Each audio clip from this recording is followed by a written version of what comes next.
సంక్రాంతికి 'డాకు మహారాజ్' అయితే రిలీజ్ కాబోతోంది. మనందరికీ తెలుసు. సంక్రాంతికి చాలా మూవీలొస్తున్నాయి. ముఖ్యంగా 'గేమ్ చేంజర్' ఒకటి. అలాగే సంక్రాంతికి వస్తామా అని చెప్పేసి 'వెంకటేష్' గారి మూవీ. మొత్తం 3 మూవీలు తెలుగులో పెద్ద స్థాయిలో రిలీజ్ కాబోతోంది. అందులో కీలకమైన సినిమా ఏంటి అంటే 'డాకు మహారాజ్'. ఈ 'డాకు మహారాజ్‌లో' హీరోగా నటిస్తుంది ఎవరు మనందరికీ తెలుసు.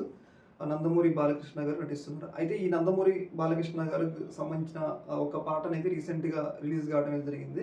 అయితే ఈ యొక్క పాటలో నందమూరి బాలకృష్ణ గారు ఏసిన స్టెప్పులనేవి కొంచెం విమర్శలకైతే దారి చూస్తుంది. కొంచెం అభ్యంతరకరంగా ఉన్నాయని చెప్పేసి మనకి పెద్ద స్థాయిలో వార్తలైతే వస్తున్నాయి. ముఖ్యంగా ఏంటి అంటే నందమూరి బాలకృష్ణ గారు ఆయన ఏజ్ దాదాపు 50+ ఉన్నది. పైగా ఆయన ఇప్పుడు ఒక బాధ్యతాయుతమైన పదవిలో ఉన్నారు. హిందూపురం ఎమ్మెల్యేగా ఉన్నారు. టీడీపీ ప్రభుత్వంలో కూడా ఒక కీలకమైన వ్యక్తిగా ఉన్నారు. అలాంటి సందర్భంలో ఒక మహిళతో డాన్స్ చేసేటప్పుడు ఒక అసహ్యకరమైన రీతిలో 'ఉర్వశి రాతుల' అని చెప్పేసి ఒక హీరోయిన్ ఉంది. ఆమెని అసహ్యకరమైన రీతిలో తాకటంతో అనేది పెద్ద స్థాయిలో విమర్శలకైతే దారితీస్తుంది. మిగతా వేరే వేరే హీరోలు వయసులో ఉన్న హీరోలు చేస్తే ఓకే గానీ, ఒక బాధ్యతాయుతమైన పదవిలో ఉండి ఇట్లా హీరోయిన్‌ని అసభ్యకరంగా తాకడం అనేది కొంచెం విమర్శలకైతే దారితీస్తా ఉంది.